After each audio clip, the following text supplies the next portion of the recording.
After Adam Dollard d'Ormerou's militia was wiped out in New France's version of the Alamo, it was clear to the French government that if changes weren't made, their investments in Canada would continue to be in danger.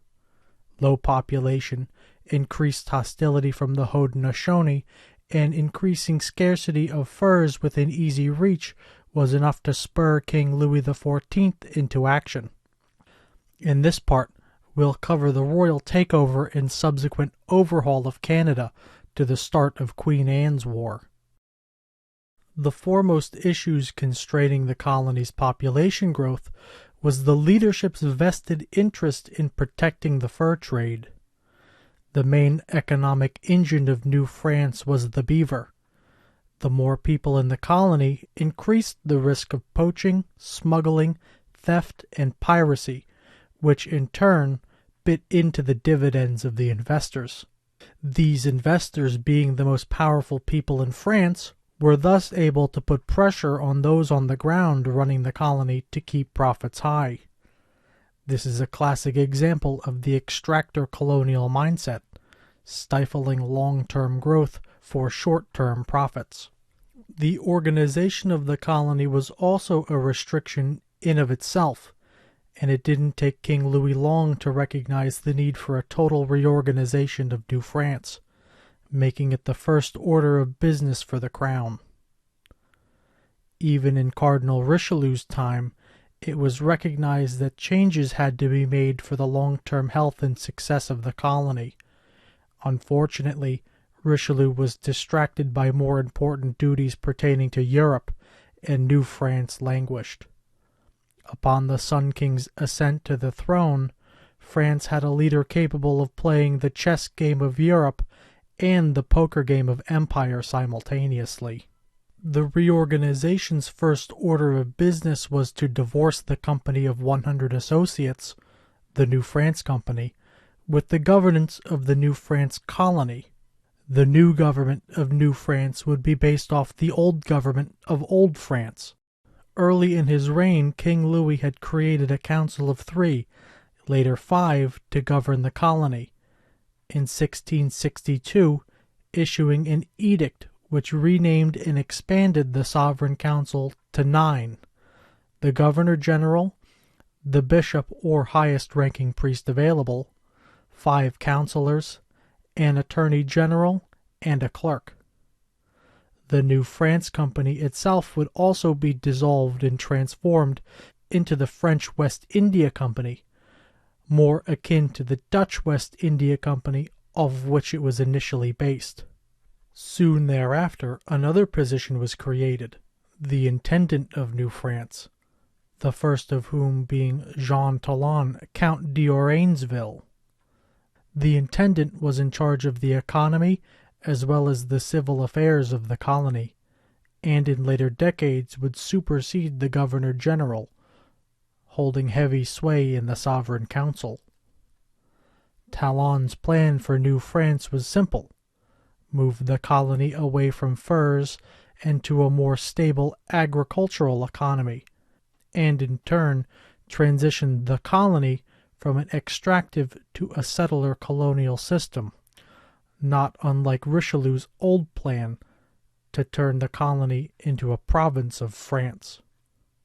While this would affect the profits of the wealthy in the short term, it would provide steady long-term revenues, with the added benefit of increased food stability in an era where one bad harvest could spell doom for a regime.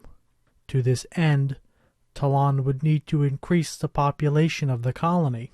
As previously mentioned in Part 1, the population situation in New France would never be resolved under French rule. This was due in part to the fact that France was a well-settled land, and its people were hesitant to leave the provinces that their ancestors had cultivated for centuries for the wild frontiers of Canada. Also, as previously mentioned, the presence of French men with good prospects wasn't the issue. Coaxing women to New France was the crux of Talon's plan. To remedy the colony's lack of women problem, Intendant Talon had to get creative and one solution concocted was the Fille de Roi, or King's Daughters. This arrangement was proposed to King Louis, who sponsored the scheme so long as a minimum of 500 women could be recruited.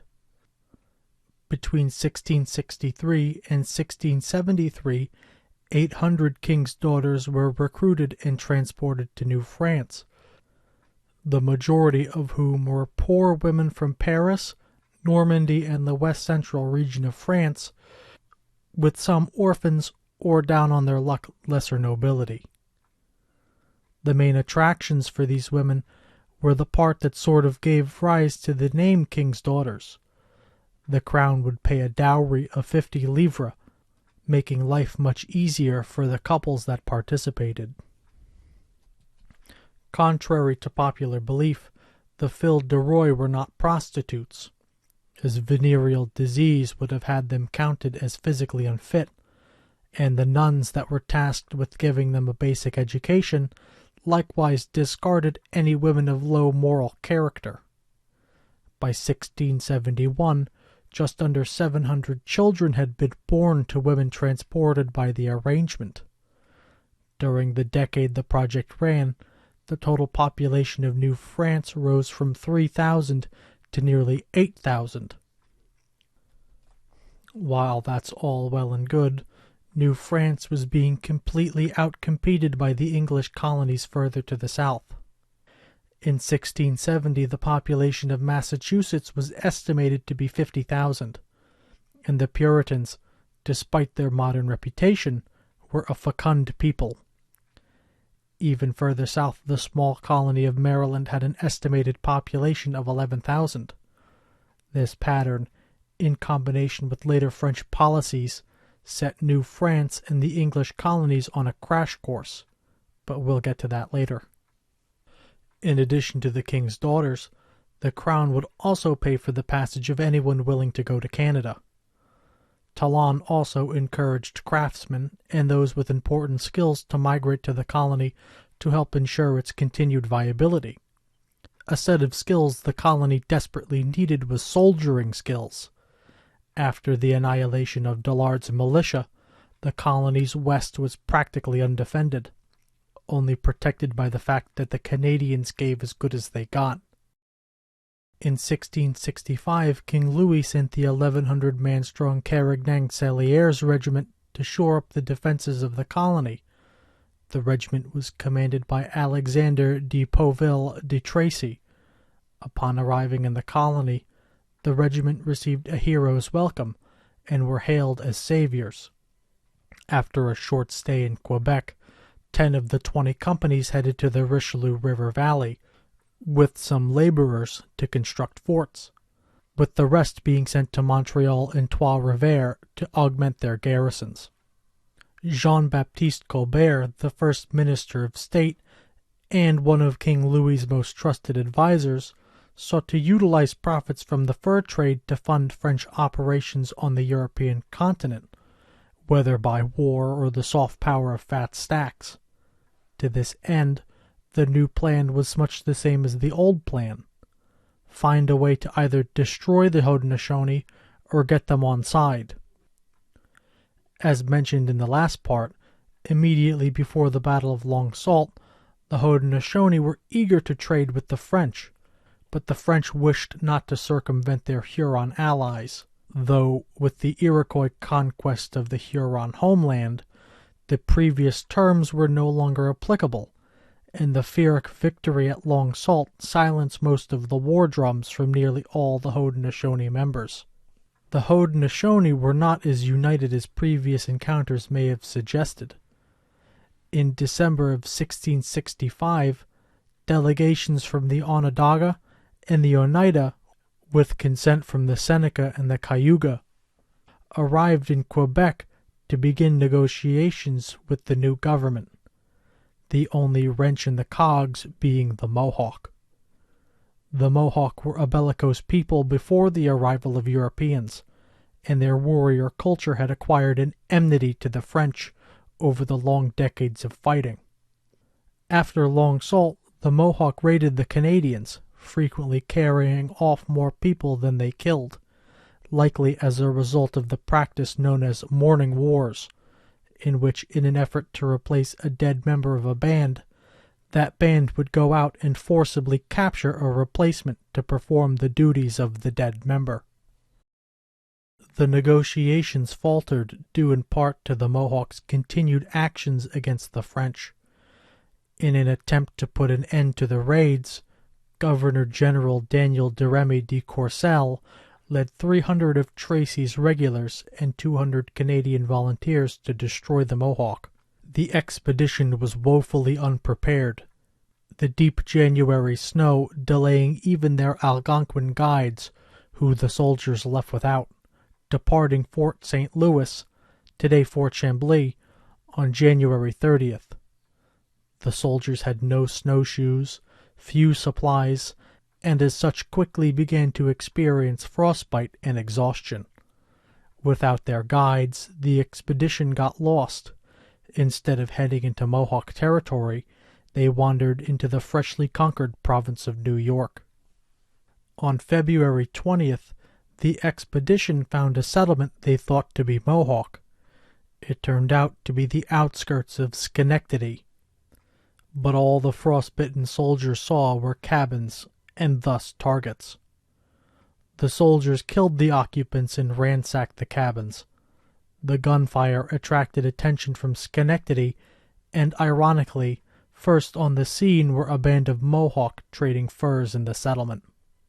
The Mohawks skirmished with the soldiers, preventing more damage to the Dutch settlers, before the founder of Schenectady, Arent van Kuller, arrived to stop de Courcelles, who paid for supplies before returning to Fort St. Louis.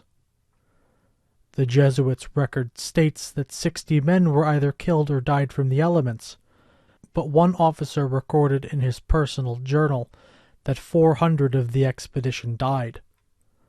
I'm inclined more to believe that most of the expedition died frostbitten and exhausted on the journey through the deep snow of upstate New York. A second expedition was arranged in July 1666, when news of a hunting party, including Tracy's cousin, Lieutenant Louis de Chancy de Larolle, was ambushed by Mohawks on Isle La Motte in the north of Lake Champlain, with 4 of the 10 captured. Captain Pierre de Sorel was tasked with rescuing the captives, including Lieutenant de Larolle, and set off with 200 soldiers.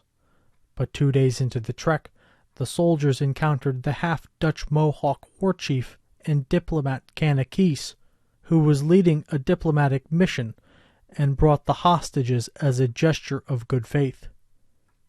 Canaquis and his party were led back to Quebec, and despite Tracy's thanks, it became clear that the Mohawk delegation were less guests and more prisoners. Between September 29th and October 3rd, 1,300 soldiers, 600 French, 600 Canadian, and 100 native allies set off for Mohawk territory. After roughly 2 weeks, the soldiers reached the Mohawk Valley. In the face of such an army, the Mohawks abandoned their villages, which were captured and razed by the French. With the Mohawks having fled and the army unable to deal any military victory, the French were satisfied with this symbolic display and returned to Quebec. Once back, Tracy hanged one of the Mohawk delegates, sending Canaquis to relay his terms to the rest of the Mohawk.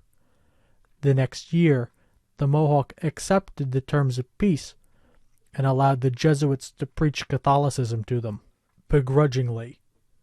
With the Mohawks quelled and the wider Haudenosaunee polity more receptive to French diplomacy, the Carignan-Salière Regiment was recalled to France in 1668. 450 soldiers remained in New France, many marrying Phil de Roy and becoming habitants. Many officers likewise remained in the colony, taking their payment for their service in land and becoming seigneurs, employing the men formerly under their command to farm their new lands. You probably wouldn't be shocked to hear that many of the men who remained found themselves unsuited to farming and either began practicing trades or went off into the woods to become coeurs de bois. After large-scale open hostilities between the French and Haudenosaunee ended, it was business as usual in the colony for a few years. Progress was slow, but development was steadily ramping up.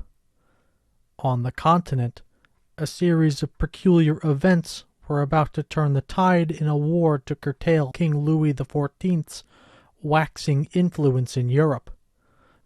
With King William of Orange's ascent to the throne of England and Scotland following the ouster of the Catholic King James II, the proto-United Kingdom was brought into war with France, which was to be fought on both sides of the Atlantic.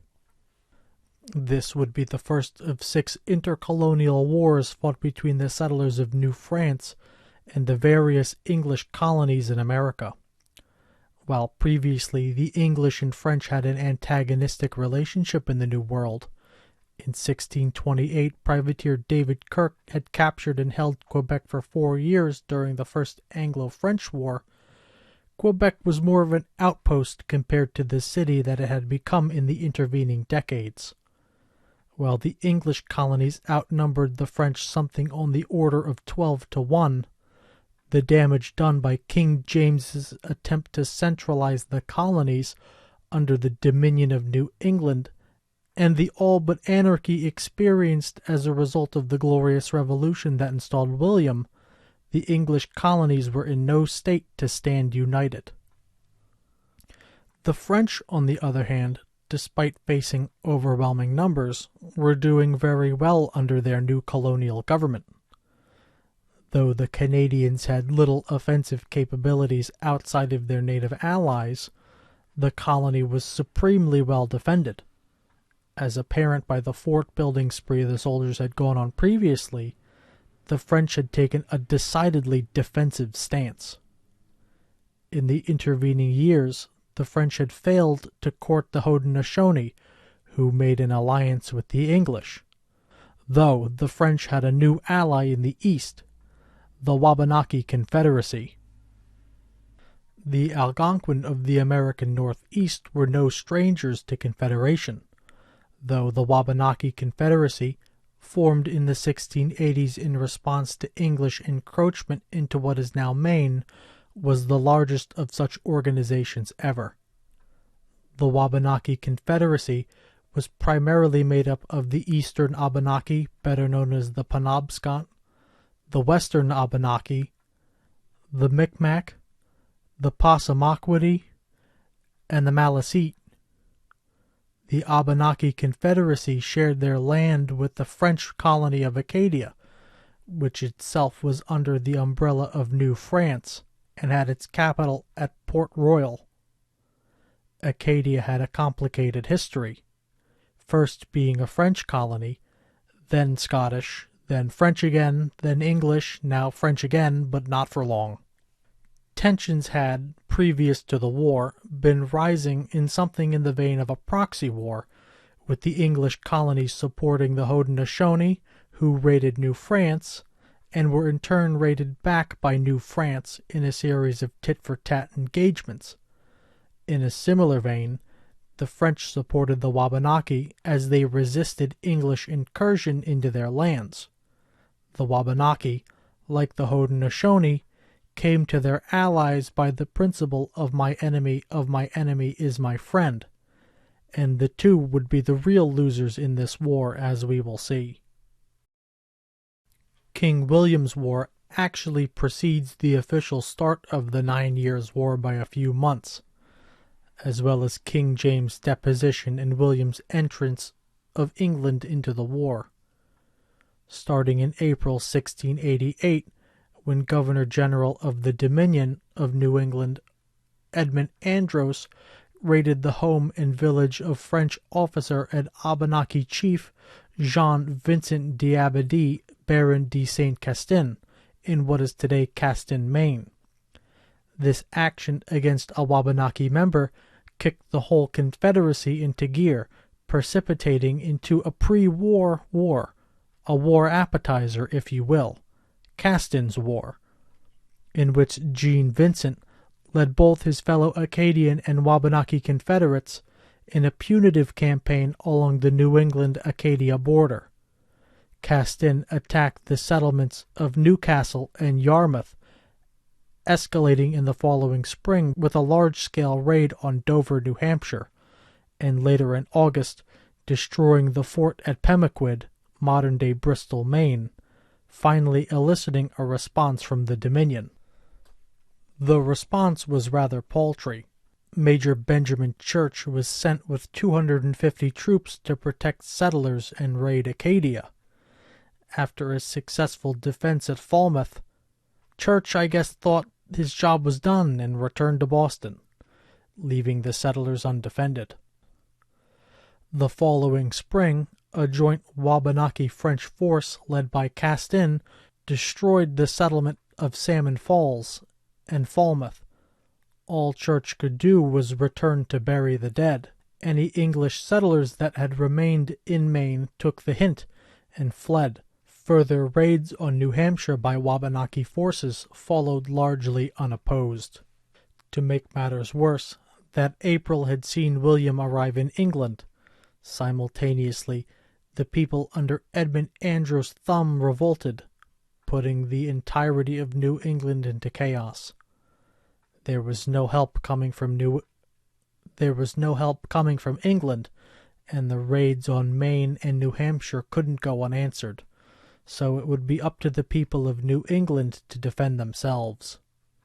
William Phipps, a Maine-born treasure hunter and sea captain, gathered 736 men and 7 ships at the behest of Simon Bradstreet, the governor of Massachusetts Bay, directly preceding and succeeding the formation of the Dominion, to lead retaliatory strikes on the French.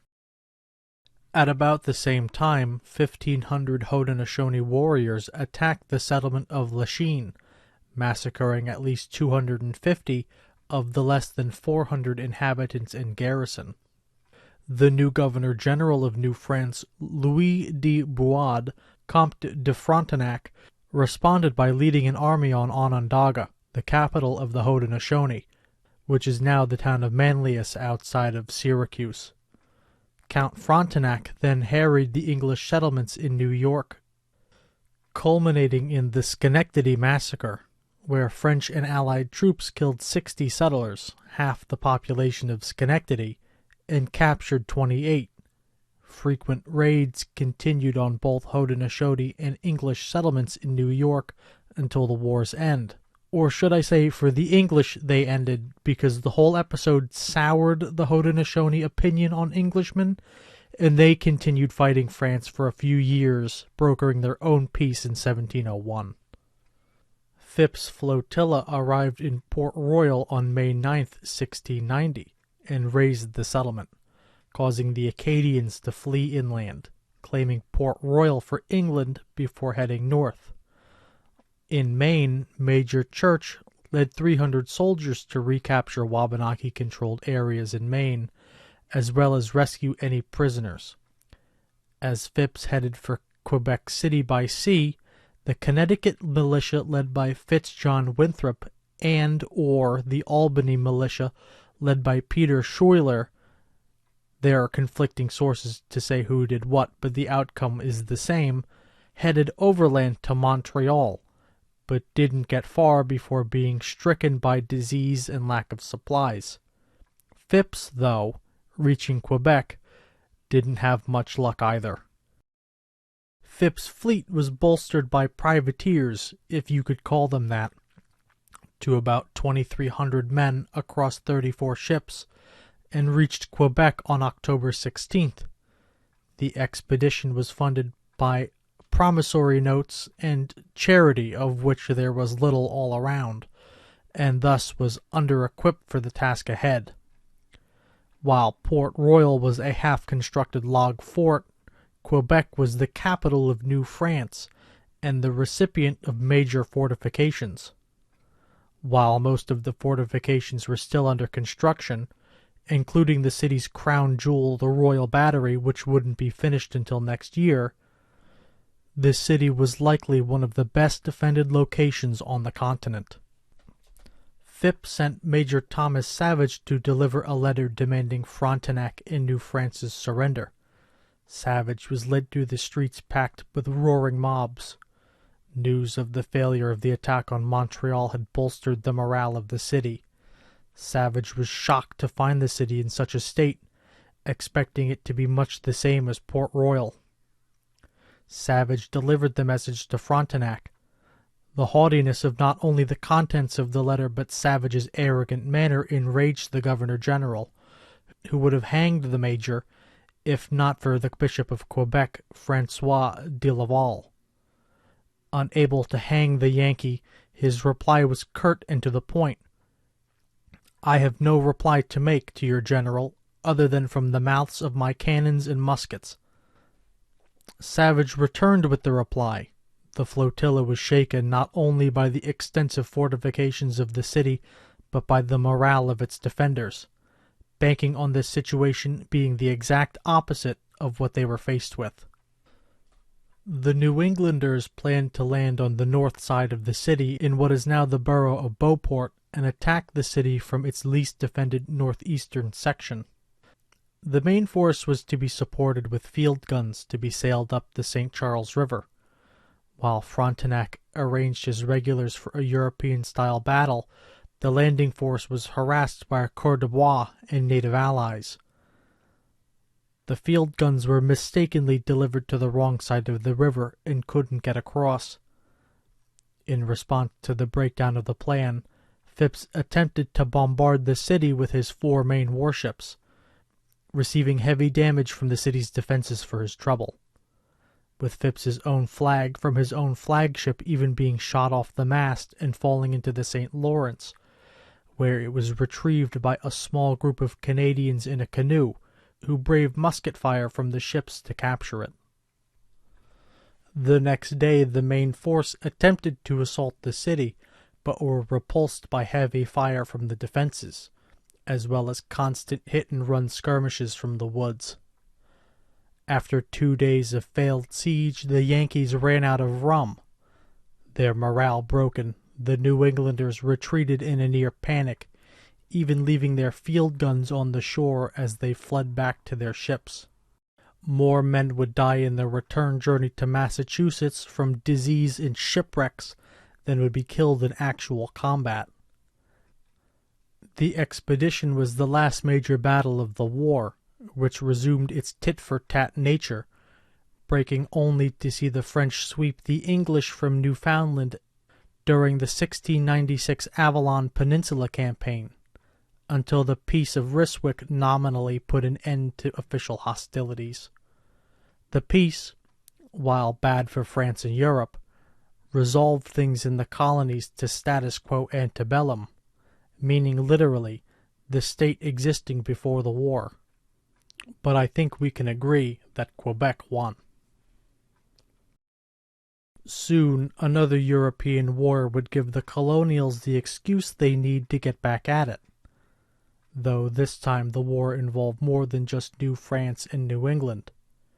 Queen Anne's War took place during the War of Spanish Succession, where the deeply inbred Habsburg King Charles II had died unsurprisingly without an heir. What was worse, the Habsburg web was so tangled that no clear heir appeared.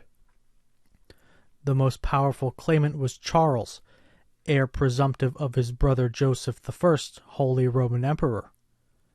As the union of the Holy Roman Empire with Spain and her overseas territories threatened the delicate balance of power in Europe, King Louis XIV and his wife Maria Theresa of Spain, sister to Charles II, sought to make their grandson, the second son of Louis, Grand Dauphin, Philippe, Duke of Anjou, the King of Spain.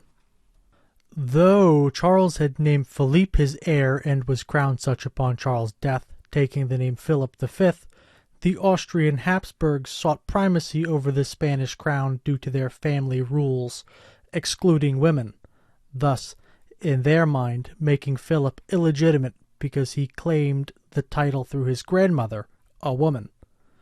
Such disputes could only be settled one way, and thus war were declared. The Spanish nobility preferred Philip, as having him meant strong relations with their more relevant neighbor France, and the independence of the kingdom. Thus, in the New World, the Spanish and French were on each other's side. The English, the ever-perfidious Albions, preferred whichever outcome weakened France and Spain, so threw their lot in with their traditional ally on the continent, Austria. While fans of piracy will also know Queen Anne's War was mostly a sea-based affair, there were many important events during the course of the war that did take place on land, and set the tone for the next chapter of the history of New France. Unfortunately, that will have to wait a while, as we're well over 4,000 words. Thank you for watching or just listening. Liking and subscribing would do a lot, mostly for me personally. If you want to see me cover a topic from Eastern American history that interests you, feel free to leave a comment. Thank you again.